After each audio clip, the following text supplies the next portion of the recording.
Another duly noted podcast comes to you from the Coach's Podcast Room at Spurrier's Gridiron Grill in Celebration Point. Okay, and welcome into another duly noted podcast brought to you by our good friends at Titan MRI. And we're coming to you from the Meldon Law Dooley Dome Gator Studios here in my abode. Just was with Carlos Alvarez before we got here. He was in town. They did, it's kind of a funny story. The Cuban Comet documentary that they did, which is great. If you haven't seen it, go find it. It's not hard to find. It came out during COVID, so they never had a premiere here. And they said, well, let's just wait and do the premiere when it's good. They did the premiere last night, and it's still one of my favorite things. Of course, Carlos is a good friend. Got him to sign a few mini helmets for me for the Bob Dooley Invitational, and it was great seeing him. We were going to have Ernest Graham on today, but it turns out he's going to be next week. That was just, he and I had a miscommunication in terms of when he would be available. So he'll be here next week. Today, Sean Kelley's going to join us. We haven't talked to Sean in a while. Now he's kind of like, he really is now the voice of the Gators. When you take the job, you're not really the voice. You know what I mean? You're the guy that we're going to see how we like you. But I think most people will tell you they do like what Sean Kelley's been able to do. We'll talk to him about what he's lived through over the last year plus as the voice of the Gators. All right. And like I said, on Monday, Coach Spurrier, Thursday, Ernest Graham. We'll talk about Miles in a little bit here during the process service of Gainesville starting five, because I did talk to him because I knew people would want to know. Let's start it out. The process service of Gainesville starting five brought to you by the great folks at Process Service of Gainesville. Scott Hart. I will tell you, Scott Hart, I think, was one of the people that I deleted. I'm not this in a negative way, but almost everybody picked Florida to beat FSU in baseball in Jacksonville Tuesday night. And I think everybody might have. And every one of you was wrong, of course. It wasn't even close. You got a run rule. But, Scott's been in it. He'll get in it again. We'll have another Leonardo's at Millhopper quick picks in just a minute.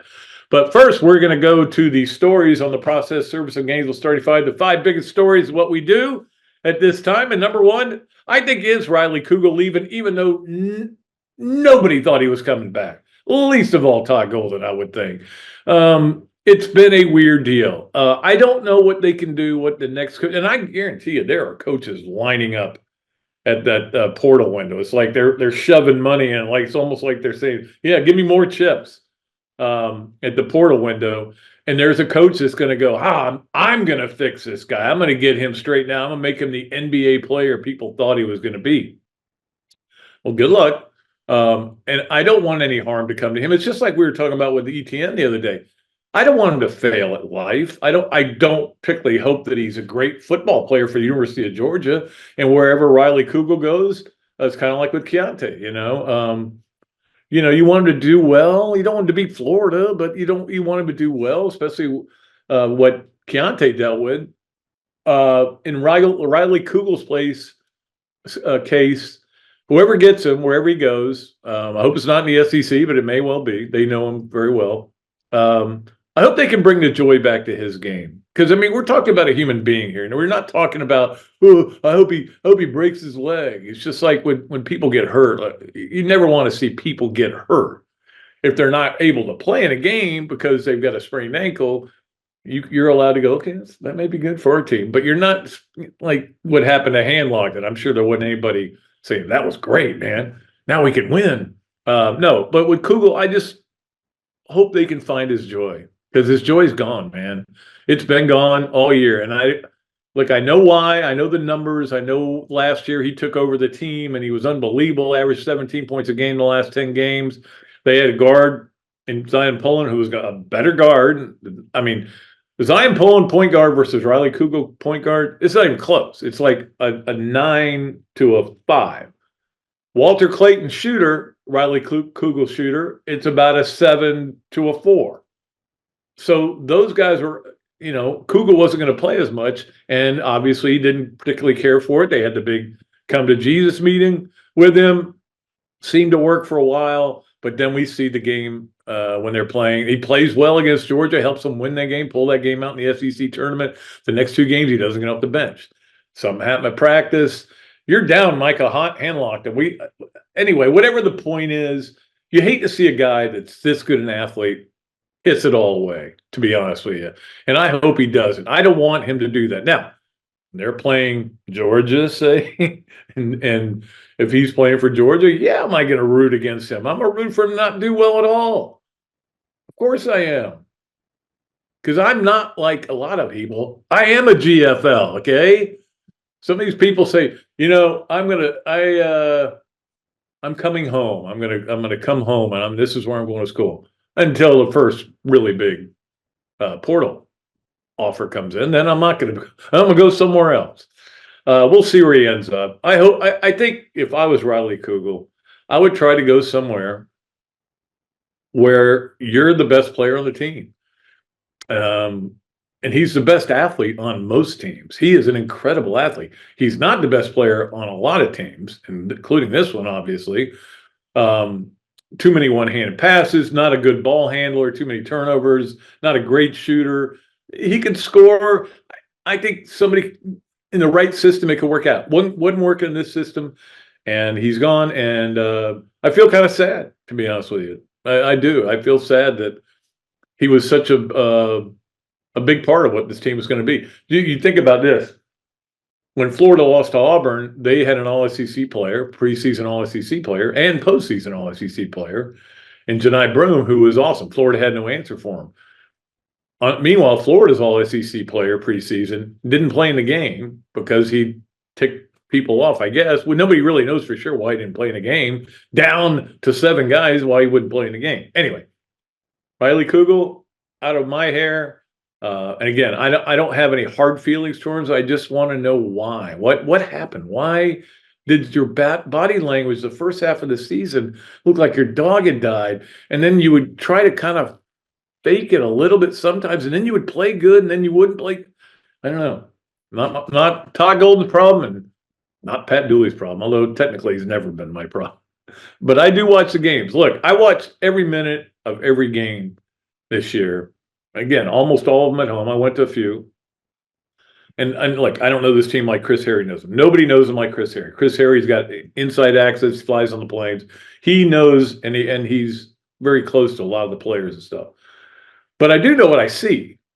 And I'm curious to see what we're going to see next year, because they're going to have to hit that portal hard. We know that. All right, let's get to number 2, which is, this is kind of the most wonderful time of the year. I say that a lot, but I think I say it because everything is wonderful when there's a lot of sports on TV. This is a good one. Today, Major League Baseball starts. You also have the Sweet 16 in basketball starting. You also have actually softball plays tonight and an SEC game. Baseball will be starting this weekend again with another series. It's pretty good time of the year. All the sports are doing really well.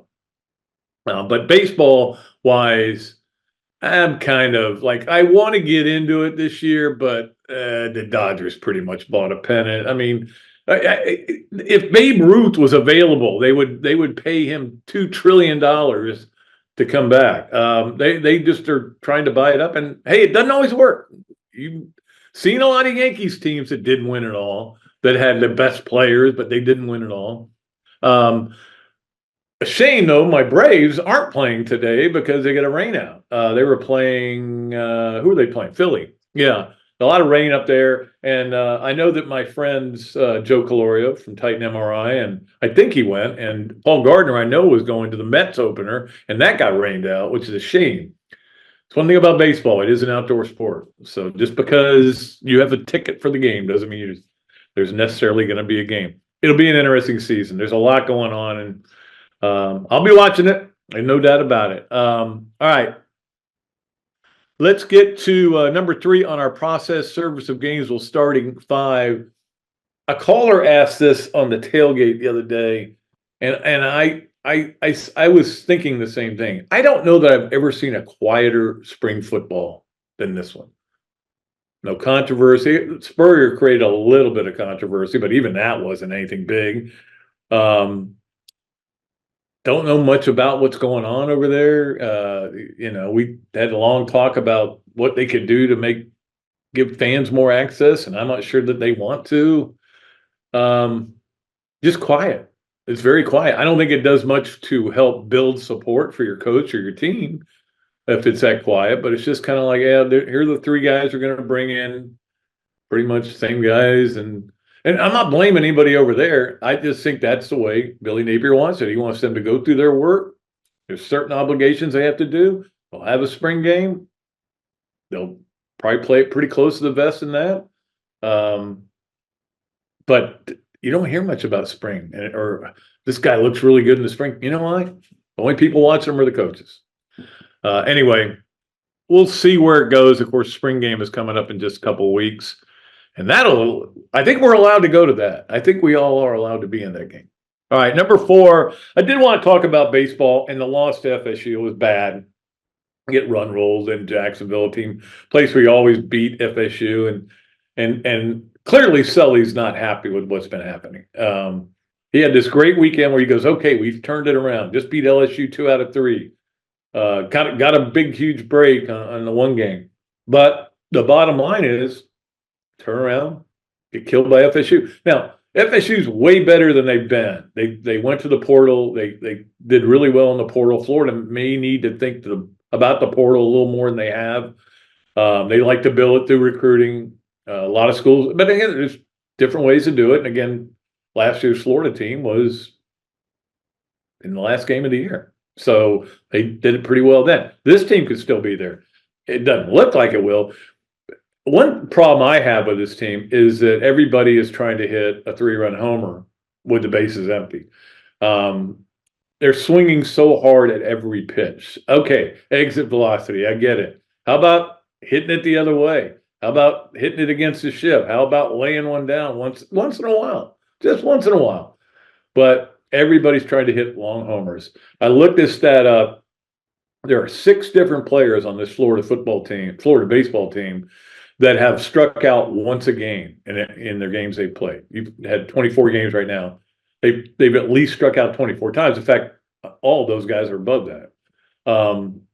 Too many strikeouts, and we know what's going on there. They trying to hit the home run. We'll see what happens. Sully is mad, though. This is not like the Sully got mad at Brandon Neely the other day because he was shouting from the top of the dugout, and he said, hey, you got suspended last year for this. Don't do it again, he's screaming at him. That's one Sully mad. This Sully is like stuff coming out of his ears mad, and he just can't understand why he can't get through to this team as a whole. You still have Cags doing his thing, but can't count on him to hit 3-run homers every time up. He's trying to do it, but they got to get better, man. That's all I can keep going. They got to get better. They got to get better. I mean, Kate Curlin can't be leading the team in strikeout as a second baseman. It's just too many. He's trying to hit a ton of home runs, and he's made too many errors. And I don't want Kate Curlin out of the lineup. He's one of the best players they have. I'm hoping they'll find it. They'll figure it out. The bottom line is you got to win the series, especially at home. You got Mississippi State this weekend. We'll see what they can do there. Finally, number 5 on our process service of Gainesville starting 5. I did say nothing ever happens in spring that's good news, and the only bit of bad news that we have gotten was that Miles Graham had surgery. I talked to Ernest about it today. He, again, like I said, he'll be on the show Thursday, and it was just a minor procedure. It was something he played with, at Buchholz, who played this whole season with it, like just a little thing, and it sounded a lot like kind of what I'm going through, and I'm thinking maybe I need to find that doctor. In fact, I'm going to ask him who did that, because it's in my case the same way. There's a nerve that gets pinched, and his was the legs and the buttocks were hurting sometimes. Mine is the feet. So we'll see if maybe Miles Graham can save my life. Just by knowing that, I feel better just because I know that there's a chance that it could work. Because nothing so far has worked. Taking all this medication, making me all drowsy and everything, not helping. All right, that's going to do it for our process service of Gainesville starting 5. We appreciate all of our good friends who are part of this, especially our sponsors. Of course, Joe Calorio at Titan MRI, Meldon Law, Process Service of Gainesville. We'll get to all the other ones a little bit. Right now, though, we're going to go to our Big Mills Cheesesteak Zoom line, and we're going to talk to our friend Sean Kelley. I almost said Sean White for some reason. It almost blurted out of me. Sean Kelley, who probably feels a little more like he knows how to get from his house to the stadium now that he's been here for a while. But I got some good yes, no, where, maybe questions for him as well. We'll get to the Hesser and Kipke 3 things, the quick picks from Leonardo's, the Adams Ribco to go, Gators of the week, multiple Gators of the week, this, that, and the other coming up, as well as the Swamp games of the weekend. All that and more coming up here, but we'll take a break, and when we come back, Sean Kelley will join us here on another duly noted podcast presented by Titan MRI from the Meldon Law Dooley Dome Gator Studios. Process Service of Gainesville offers a rapid turnaround on affidavits of service for Gator lawyers locally and nationwide. Our friend Scott Hart offers immediate responses on status requests and is a member of NAPS and FATS. And he has been a part of the community for almost 2 decades. Need service? Call Process Service of Gainesville at 407-697-9592 or email shartgators, that's G8TR, at yahoo.com. And make sure you ask about the paralegal legal secretary bonus program. I was driving behind a lady, and very suddenly she moved out of the way. There was a log laying in the road, and when I hit my brakes, I went on top of the log. I had 280 discs. I just haven't been the same since. Jeffrey Meldon fought for me all the way. Him and his team really went there for me. Throughout the whole lawsuit, he made sure that my bills was paid. It was never no whenever I called him and asked him for something. Call Meldon Law right now. Hello there, everybody. I'm Pat Dooley, of course, from another Duly Noted podcast. And this is a great Adam Brewer, and he has just opened up a place here, Adam Ribco to go. What would give you the idea to do this, to have a to-go place like this? We really like the fast concept, being able to get the barbecue. Now we have this new online ordering. So before it was a call ahead carry out, quick service. We have like a curbside kind of a deal where everything's ready to go for you. And then we thought, wow, we have a really great dine-in concept, but how can we make this streamlined for the customer and make it easy and accessible for all parts of town? Adam's Ribco to go. Come on down and enjoy it. Okay, and welcome back to another Duly Noted podcast presented by Titan MRI from the Dooley Dome Meldon Law Gator Studios here. It's a great pleasure to bring on the voice of the Gators, Sean Kelley. And now I feel like, Sean, it's almost like you really are the voice, because you've done this now for over a year, and like it just feels right now. But like at first, you were kind of feeling your way too. Yeah, no, I appreciate you saying that. I think for the first 6-8 months, it felt like, I was just on this eternally long road trip. I'd go back to the house and still didn't quite feel like the house yet. But I'll say this, Pat, this week, receiving a lot of venom from Florida State fans on social media. I feel more at home than ever before as the voice of the Gators. Yeah, so I guess what happened was they did the radio broadcast went to TV, and of course you're doing the game, you and Jeff, as Gator announcers. That's what you're supposed to do, and that's right. They got mad, and they were, but hey, until you've been exposed to the idiot FSU fans, you've not been exposed to them. Well, I guess I've taken another step in my journey then, Pat. So here we are. What has been the thing for you that surprised you the most about this job? I mean, when you took it a while back, I know, moving from Louisiana and everything, but you moved around. You knew different parts of the country. Yeah, and I knew different brands too. And I think that, when you and I talked a while back about when I first took this job as to reasons why and whatnot, and I talked about the Florida brand and that it's a pretty exclusive club and why this job was so attractive. Again, I knew what the Florida brand was, not just, obviously the logo and the colors and the history and the success, but also its national reach too. And in some cases, these days, international reach. I guess what has surprised me a little bit is, how big is big, right? So, you start hearing numbers like 3.2 million Florida Gator fans in the state of Florida alone. you think about all the sports entities in this state, whether it be NFL, NBA, Major League Baseball, obviously Power Five, Division One.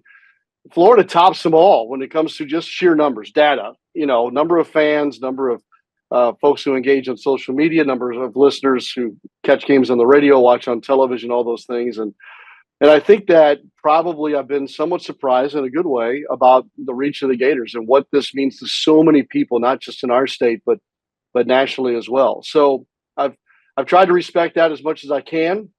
And the other thing that it's allowed me to focus in on more a little bit in the second year here, Pat, is that, sometimes those of us who are here in Gainesville are very Gainesville centric about our Florida Gators. And I have to remember in a lot of ways that more people are listening outside of Gainesville than they are in Gainesville. So I have to remember that, yes, I should be local, and this is where I live, and this is where the university finds its home. But that reach and that, I guess, that fan base is far beyond the borders of Alachua County. So in that sense, I think that I've tried to be more focused on that, a little bit better in recognizing that too. Yeah, we found that too with the podcast. And I know back when I was writing for the paper, you get an email from somebody in Afghanistan. You go, well, no, keep your head down, buddy. Don't worry about the Gators. They'll be all right without you. Right. But that is kind of a neat thing. But you watch 2 years of under Billy Napier of two teams that had losing seasons and had 9 sellouts. That tells you something about what that fan base is like. Well, no doubt. And you think about some of the, just the weather alone in some of these games. I mean, it's like, the fifth plane of hell when it comes to the first month of the football season. I mean, it's not comfortable.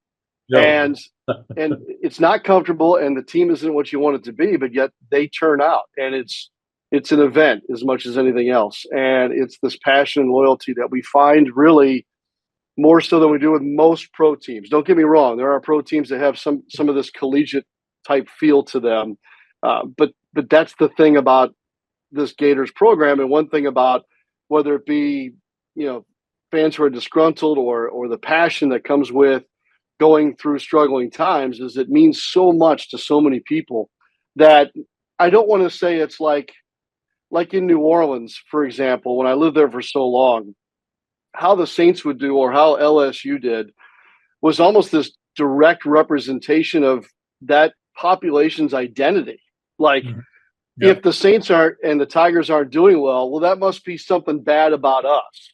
And when the Saints and the Tigers are doing well, that says great things about us as a population or people in Louisiana.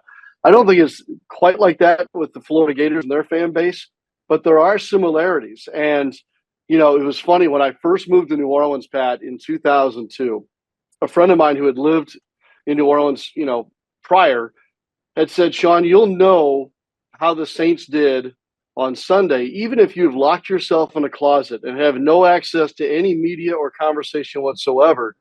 On your way to work Monday morning, you'll know whether the Saints won or lost.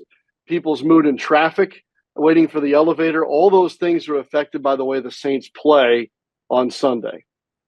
Not too far off here with the Florida Gators as well. The mood of our community, all those things are directly linked to how well the Florida Gators do, how they represent us as Gators. And I love that passion with the right perspective. Yeah, I think the ones that bother me a little bit sometimes, and this is for every sport, for every fan base, but the ones who consider it a personal affront that you lost the game. Like, why are you doing this to me? To me, right. And that's what I'm talking about, that identity. My value as a person is directly linked to wins and losses, which is not a healthy thing. But the passion that we find with going to games no matter what, or wearing orange and blue on Fridays, or in a lot of cases, Monday, Tuesday, Wednesday, Thursday, and Friday. So, that's what drives the uniqueness, I think, that I don't want to lose as we watch college sports evolve into kind of a new chapter. Yeah, and of course, you staying busy with the baseball too. You went football, basketball, baseball, and of course, doing all these ESPN games and everything. You're staying busy. Your frequent flyer miles, you doing pretty well there? They've taken a hit since I came here. When I was at ESPN full time, my wife never had a problem getting a ticket with regard to my miles, or that hotel stay maybe in the off season was paid for points wise. I do less of that now, obviously, because my priority is the Gators, so I don't travel as much commercial, thankfully, as I used to. But yeah, busy time of year, no doubt. And look, when basketball is what it was for Todd Gold and the Gators this year, that gets extended a little bit. And baseball took me deep into June last year. The calendar kind of runs together there at some points, and I don't regret any of the decisions I've made to build this calendar, or this, I guess, log of work, because look, I just turned 52. I love doing this. I'm thankful that Florida's okay with me, representing us, nationally when I do those ESPN radio and television broadcasts. But man, I've thoroughly enjoyed being a part of these teams again, and being a part of their everyday journey, and being emotional about wins and losses. When you do a national game for ESPN radio, you're just looking for a good game. You have no care in the world who wins or loses, and when it's over, it's like, yep, see ya, I'm out of here. But with Florida, even my mood is somewhat affected by a win or a loss. Yeah, I'm trying to figure out why it always rains after the Gators lose a really tough game. It's always the next day. You wake up and here it comes, just to make me feel even more glum. But so I wanted to talk about basketball, because going through that for you, it was so much fun. I had fun watching this team. Of course, it didn't end the way anyone wanted it to end, with the 2 losses there at the end, and to go through what they did with Hanlogden. You're right there on the court, and you're seeing this happen. And I'm sure you're just like going, I don't know what to do. I mean, I want to run out there and hold his leg for him, but there's nothing I can do, really. Yeah, it was really kind of a I don't. There are no words, really. So again, I've become attached to these young people in this new role, and especially with this team. So anything like that, obviously can shake you a little bit, and it shook the team in a big way. They were playing their 4th game in 4 days, so there was already a physical toll, and then you put the emotional and mental toll on top of that with Micah's injury, and it was a bad mix to see them try to have to slog through the rest of that deal. The interesting thing about broadcasting a moment like that, and when I first got into broadcasting, a lot of it was high school sports. And when you do games like that, there's so many people in the stands that are listening that have some relation to that kid on the field, mom and dad, aunt and uncle, neighbor, friend, whatever. And so I learned very quick. I got good advice about never over speculating on what an injury is, or how bad it is, from however far away you are in a press box, because you'd never want. It's okay for me in my living room, because there's nobody here, so I can correct. say it. Right, but when mom and dad might be listening, or an uncle who's not at the game, and now you've put them into a state of panic when maybe it doesn't have to be that way, or whatever. You learn about treating injuries on the air and live and in real time. And then I layer in my past as a firefighter, and so when this injury happens to Micah, the play happens at one end of the floor, and immediately the flow goes to the other end. So I follow the play to the other end, kind of knowing that the Gators are a man down. So play finishes, layup goes in, they blow the play dead. I look back to my right, and I say, Micah is down. And at that moment, Micah rolls over kind of toward Lee Humphrey and me, and I see the injury. And so I know what it is. And then when the paramedics and all the medical personnel start working on Micah, I know what they're doing, because I did that myself when I was a first responder. So now I'm in this position where I have to fill this time. You could hear a pin drop in a sold out arena. And I'm trying to give you a description or clues as to what has happened without really saying what the injury is, or how severe this moment is. Out there that's going to be false. Yeah. Correct. Again, I think I know what I see. I've got this unique background perspective that maybe has me more prepared for that moment than somebody else, but I'm still 80 feet away.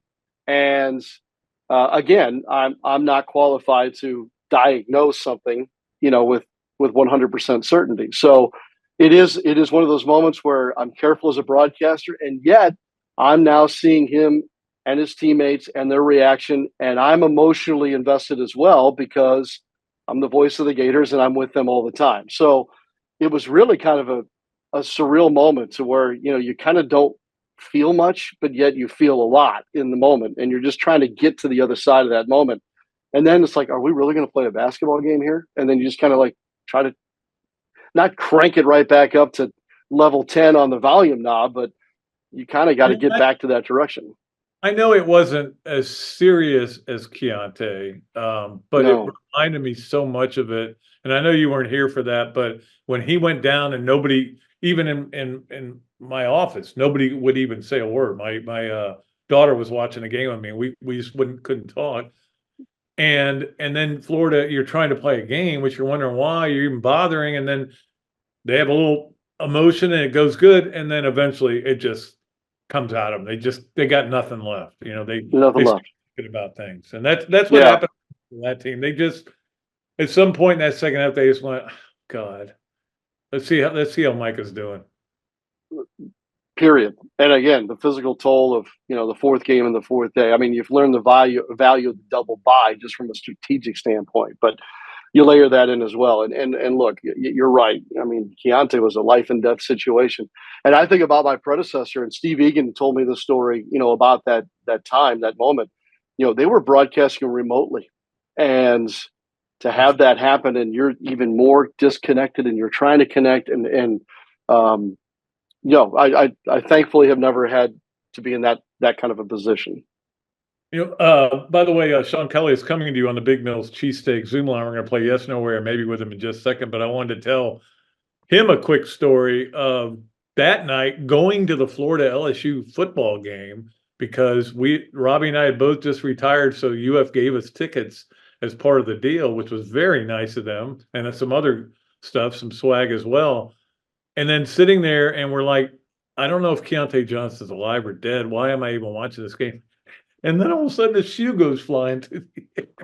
And you're like, what is going on today? It was like the worst day in Florida athletics history, I think.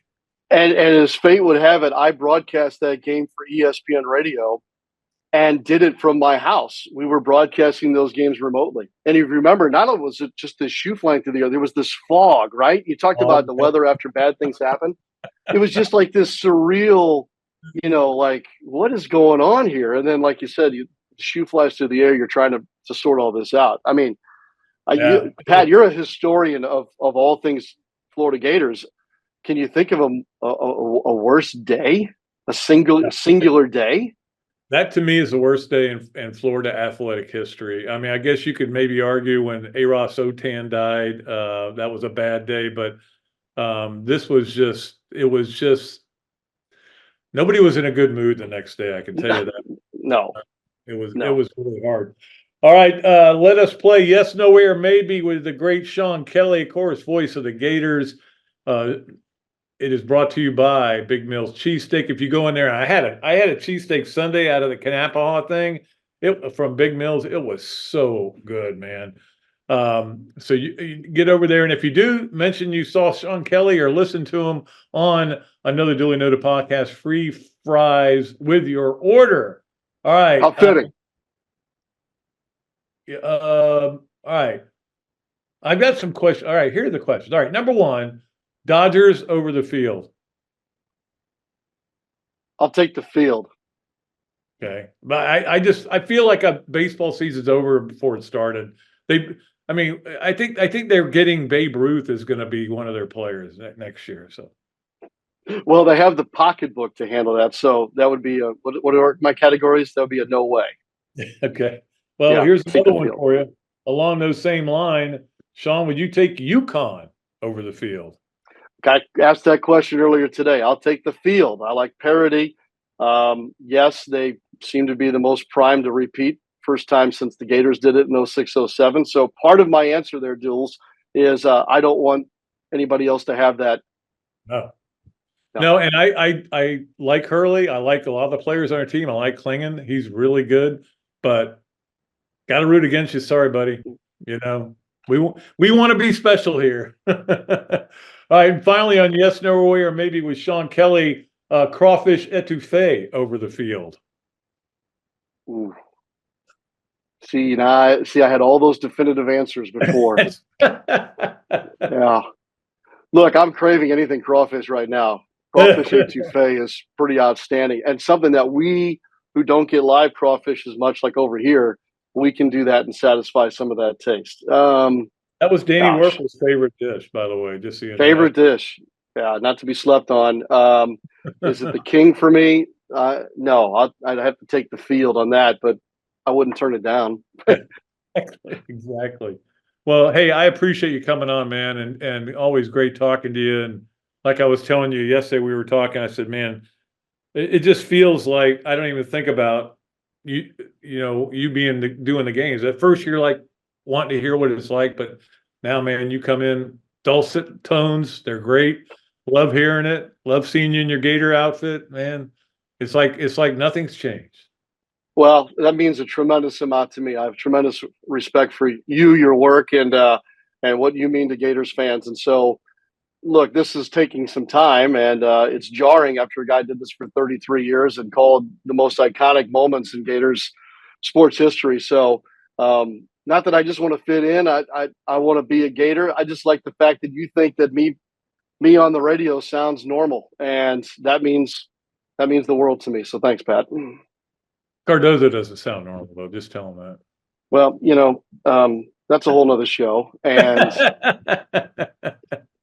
and let me just say this, by the way, real quick before we go. It's guys like you and working with Jeff, Lee Humphrey, Steve Egan, Shane Matthews, Tay Casey. I mean, I fell into this incredible situation because not only are they just cool guys and I love hanging out with them, they've been patient with me as bringing me on as a Gator and have treated me great. And look, I mean, yeah, we can poke fun of Jeff a little bit, but he's turned himself into an accomplished baseball broadcaster. And that's not just because he's a former player. He's worked at it. He does the prep. All the guys that are on our crew put in the work and the time, and it shows, and I'm thankful for it. Yeah, we like to give Jeff a hard time because believe me, he'll be giving me a hard time later today, and you know that's going to happen. So yes. Okay. All right, Sean Kelley, the great Sean Kelley. We enjoyed having him on as we always do. We'll be back with more of another Dooley Noted podcast presented by Titan MRI from the Meldon Law Dooley Dome Gator Studios right after this break. Things have certainly got a little out of hand lately when it comes to just buying our everyday necessities. Just look at gas, streaming services, and heck, even chicken wings. Well, there is one necessity that shouldn't cost a ton: taking care of yourself and helping fix all the aches and pains in life. And the fine folks at Titan MRI agree. With costs a fraction of what you'd pay at a hospital, you'll not only save money, you'll be taken care of by staff with over 20 years experience. So when you need an MRI, call Titan first, and you can go where your doctors send their families. Now offering CAT scans. Great food, great atmosphere, a diverse menu, everything made from scratch, plenty of space, and locally owned. These are all the characteristics of a great restaurant, and you can find each and every one of them right here in Gainesville at Ballyhoo Grill. Ballyhoo Grill prepares all of their food fresh every day, from their salad dressing to their award-winning soups. Bring your family and enjoy dinner under the Tim Trebo Tiki Hut while listening to live music. Or if you're running low on time to eat out, they also deliver through Uber Eats, Fight Squad, and Postmates. A Gainesville staple that's been open for over 30 years. Check out Ballyhoo Grill on Facebook or at ballyhoogrill.com. Another Dooley Noted podcast comes to you from the Coaches Podcast Room at Spurrier's Gridiron Grill and Celebration Point. You can watch and listen to us on Facebook and YouTube for every podcast that we do on Mondays and Fridays at 2 o'clock. Listen to the podcast whenever on Apple Podcasts, Spotify, Google Podcasts, Overcast, any of the other 39 platforms where you can find this podcast or your favorite podcast. Remember to like, follow, and subscribe. If you have any questions or comments, leave them in the comments section below or call me if you want to do some advertising at 352-317-3444. Okay, and welcome back to another Dooley Noted podcast presented by Titan MRI from the Meldon Law Dooley Dome Gator Studios. Let us go right away to our Hesser and Kipke.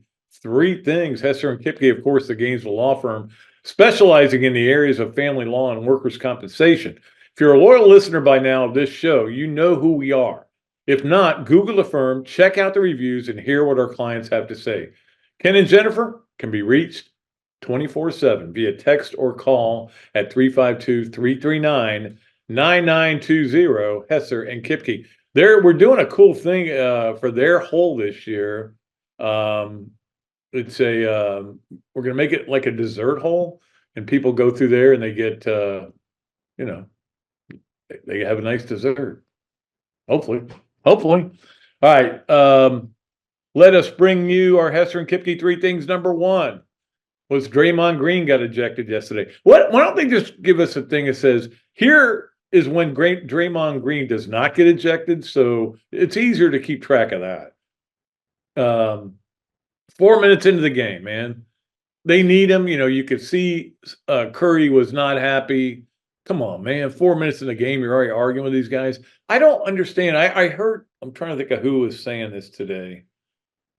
I don't know if it was Dan Patrick or somebody else. It might have been Colin Coward. One of the announcers was talking about, I don't see the point of arguing. The referee's not going to change his mind. So what's the point of arguing? Now, coaches are trying to get something in his head for down the road, usually. But Draymond Green's got problems, man. Hopefully he can solve them. But, I mean, they've tried just about everything with him. And I'm a Golden State guy, but, it's almost like, don't. Oh, God, he did it again. We'll see what happens there. Let's get to number 2 on our Hesser and Kipke 3 things, and that is that the college football is just, they can't figure out what to do about anything, and so they're kind of giving up on some things, but now they're talking about, we want to ban prop bets and from college football games, which probably, I think the gambling part of the college game is one of the many things that's gotten out of control, and that it's going to happen. There's going to come a point where this kid at a frat, and he's hanging out with a guy, and he goes, yeah, our quarterback's sick, and he's not going to play, but don't tell anybody. Well, of course not. He's just going to go bet on it, and then it's going to come out, and now we're going to have a big scandal. Look, I understand the gambling part of it. Fantasy football is a big gamble. All this stuff is gambling. That's what it is. The bracket you filled out is gambling. But it feels like we're getting over the top on it, and especially in the college game. But we'll see what happens. Charlie Baker, I don't know. I don't even know what he's trying to do here, to be honest with you. I don't know how that's going to solve the problems of college football. And there are a lot of them to solve. All right, number 3 on our Hesser and Kipke 3 things. I don't know how many of you are paying attention to the NIT tournament, and that would not include me. I have watched a few minutes, maybe a total of 3. And like, even if you want to watch it, because the NCAA is not on, you go, yeah, but I really don't care who wins. But just in case you do, Seton Hall and Georgia will be playing. Indiana State and Utah will be playing. The winners will play for the championship. I had no idea they're playing at Hinkle Field. I always thought that was one of the cool things, not only for the players, but for the media, was to be able to go to Madison Square Garden, go to New York City. Indianapolis is a great town, and Hinkle Fieldhouse is pretty cool. Yeah, that's where they did. That's the last scene in Hoosiers, right? I believe that's correct. Where they're playing the state championship game was done there. But that's where they're playing the NIT semifinals and finals. So will I watch it? I may watch a little bit of the Georgia game. I don't even know if I'm negative rooting anymore on Mike White. He's 0-5 against Florida. He's the Mark Stoops of basketball. Anyway, so those are our Hesser and Kipke 3 things on this beautiful Thursday. And by the way, it is beautiful out there. I wish I could go play golf, but I can't. I have stuff to do. I have a radio show to do after this. And I've been busting my butt on this golf tournament trying to make it great. All right. Let's get to our Adams Ribco to go. Gators of the week. And at first I was like, man, I don't know who's going to Gators of the week going to be. They ain't going to be anybody from the baseball team. I know that. And then I looked and I saw, hey, look at this. And I want to make sure I get these names right. So I'll put on these spectacles. This is the story of the hare who lost his spectacles. Believe it or not, that was the follow-up album of Thick as a Brick, which is in my top 5 albums of all time. Passion Play is in my bottom 5 of all time, and it's by the same guy a year apart. It's hard to believe. What does it feel to be the play? It just wasn't good. Okay, just to make sure I get all these right. All right, Adam Cheney, Julian Smith, John Liendo, and McGuire McDuff, which is a great name. I want to be named McGuire at McDuff.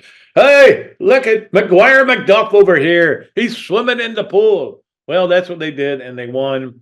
They started the Gators off right at the NCAA championships, winning the 200 medley, and they're doing really well so far. They may win the whole thing, and so good for them.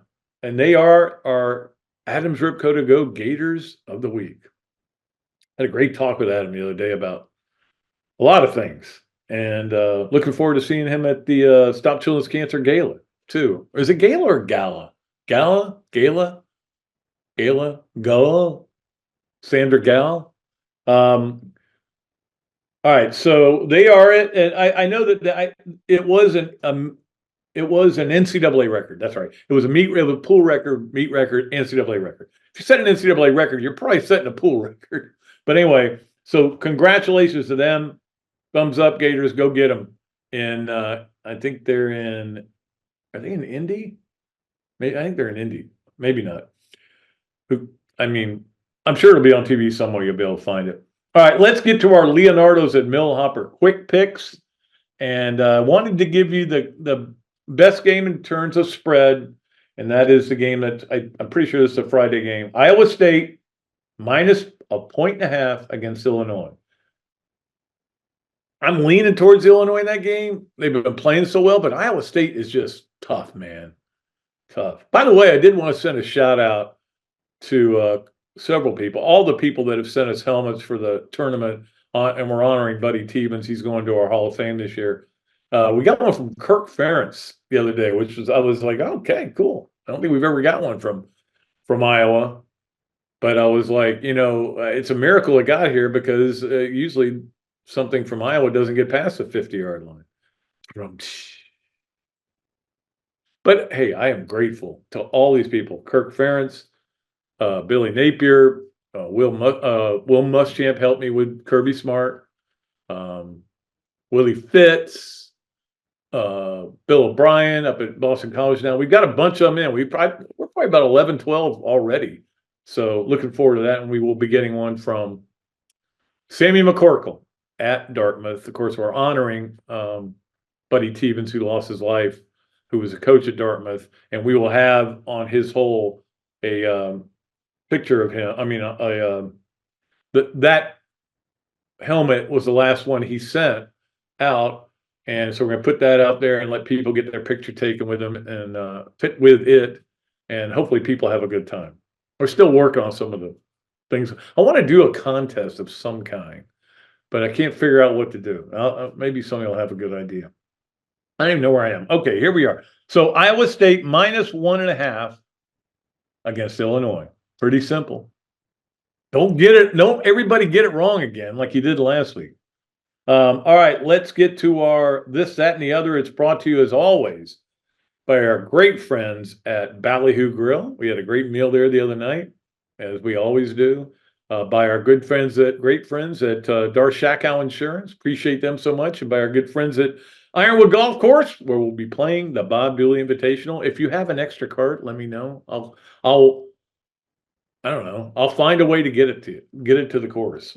If you have an extra cart, if you're like one of those people that lives on a course, or you live around a course, or you just like to have it around the neighborhood, and you don't mind lending it to us, I'll drive that cart. Okay, that wouldn't be good either. 'Cause believe me, there'll probably be a beer. So we'll find a competent person. Maybe we'll get Eric Thomas, who of course is the general manager out there to drive it. Okay, if you got an extra cart, just let me know. All right, the this, that, and the other. This is the portal opened up, as we know, and it's a problem. It still is a problem. is something we've all struggled with at some point, except when somebody wants to come to our school and then we're happy. But it is a problem. That is that the guys who are coming out and moving to other schools, for some reason, want to take shots at Florida. Okay, if that's what you want to do. That's what you want to do. But all I know is Princely Leon, however you said his name, took a lot of plays off. Not as many as Brenton Cox did, but he took a lot of plays off. ETN couldn't pass block. Now, if you're going to say things about Florida, I can say things about you, right? And like I said, I don't want these guys to fail at life. I really don't. But I don't mind if they're not great football players now they're playing somewhere else, especially in the SEC, especially against teams that play Florida this year. But that's the third part of it. That's the other. And the other is, and I mentioned this earlier, don't tell me you're coming home when you go to a school. You're starting at another school. Where you're going to end up, we have no idea, because it's rare now. You know what? You're not a Gator for life.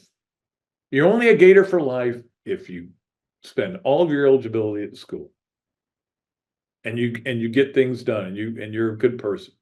Be a Gator for life then, not now. Don't want to hear it. That is this, that, and the other here on Thursday. Let's wrap it up with our Swamp games of the weekend. Of course, the Swamp will be doing the margaritas out there on the second hole at the Bob Dooley, May 11th. And that in itself is worth the price of admission. So we appreciate the Swamp Restaurant. Of course, all the great games, and you got so much to watch this weekend. Well, you can watch them there at the Swamp. I know my daughter loves going there to watch them. So let's just give you this. Baseball, of course, they play Friday, Saturday, Sunday. They're all in the plus, from what I've been told so far. All Saturday, Friday, Saturday, Sunday, 6:30, 6:30, and 1 are the times of the games, all on the plus. You want to watch a game tonight, on Thursday, on the opening day of baseball? You know what I would suggest for you? The Braves are rained out. Cubs, Rangers. Watch a little Wyatt Langford, man. I'll probably be watching a little bit of that. That is on at 7:30 on ESPN. Softball is playing Mississippi State, and it's a Thursday, Friday, Saturday. So they play tonight. So it's another thing you can watch tonight. And it's on SEC Network, and then it's on the plus the last two. So you're sitting there going, man, I wish I had 2 TVs. Maybe I need 3. Oh, you haven't even gotten to the college basketball that's going on. I'll just give you tonight. And this is really the way it's both nights.